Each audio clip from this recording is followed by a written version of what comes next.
Right guys, so just got a little 5-minute dynamic warm-up that you guys can do before your sessions. You probably don't need to do this before every single session you do, but definitely if you're going out running or you're doing anything hard, I would recommend running through this 5-minute dynamic warm-up. Also, if you're injury prone, it's very important that you warm up. Make sure all the muscles are loose, make sure the body temperature is elevated, you've pumped some blood around the muscles, just so that you are ready to handle some of the harder work that you might do in your session. So I like to start from the bottom of the body and work my way up. So first exercise is the downward dog calf stretch. Now the idea of this is to loosen up the calf muscles, and all we're doing here is we're just pumping our heel towards the floor and alternating from left to right, and you should feel the calf stretch as you pump the heel down, and then you come out of the stretch as you lift the heel back up. Exercise number 2, we have the Shoo the chickens. We do these at school all the time, and this is designed to loosen up the hamstring. So as you sweep your hands down with the straight leg, you should feel your hamstring stretch, and you're going in and out of the stretch, alternating each side.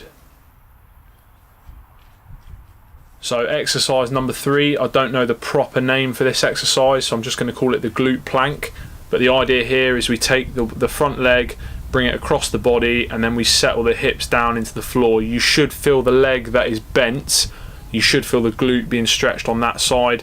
If you don't like this exercise or you wanted to swap this for a different one, feel free to sit on the floor, bring your foot across the leg and hug the knee.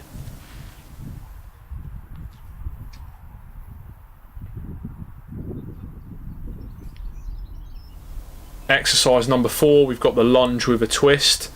Now with this one, it's really important that your core is engaged and that you keep your body upright. There should be no point during this exercise where your body leans forward, and definitely no hands on the front of your leg. We've also got a view from the side here just so that you can see the body stays upright and the rotation comes from the thoracic spine. So if you look at my head, I'm following my hands as I rotate my body.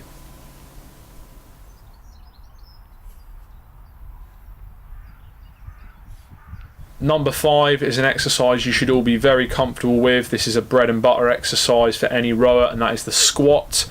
Make sure the knees are tracking over the toes on the way down. We aren't having our knees cave in.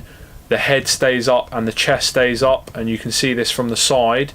I tip my hips forward before I go down into the squat, but the back stays straight. There's no curvature of the back at the bottom of the exercise.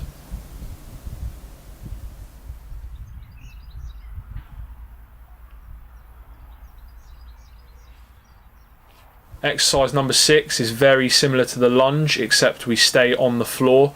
Now where my right hand is resting against my hip, that is where you should feel the stretch. It is the hip flexor of the back leg.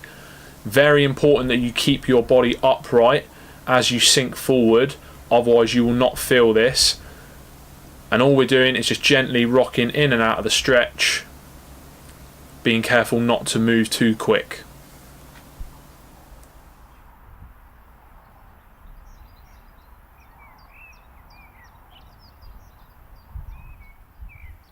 Number 7, we have the butterfly stretch. Now for this one, we sit on the floor, put our feet together, and we just use our elbows to gently push the knees towards the floor.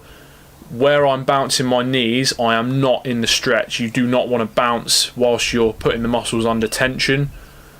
An alternative way of doing this is to sit in a position, lift your bum off the floor with your hands, and just gently rock in and out of the stretch, and you can actually rotate to the left and the right, and that's a good way just to keep the stretch dynamic.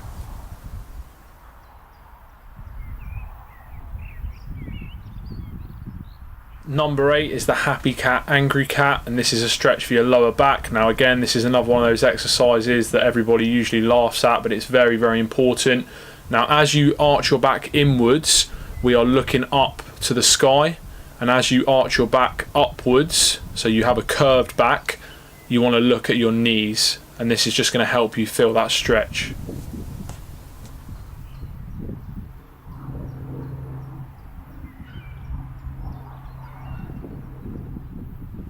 Now number 9, this is one I like to call threading the needle, and this is really good for stretching out your thoracic spine. Now with this one, we take our arm, we thread it through the gap, and as we do this we sink down towards the floor, so we've got maximum rotation. And then as we extend upwards and we rotate towards the sky, we want to follow our hand with our eyes all the way up to the sky.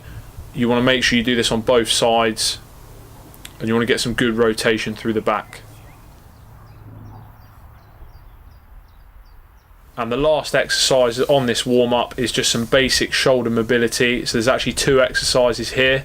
The first one, you're just going to give yourself a big hug, making sure that you reach all the way around your body with both arms, and then you're going to extend your arms outwards, opening up your chest muscles.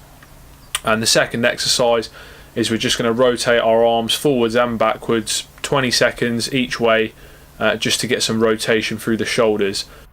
And that concludes the warm-up. Now this should take you no longer than 5 minutes. Hopefully you can start to incorporate this into your training.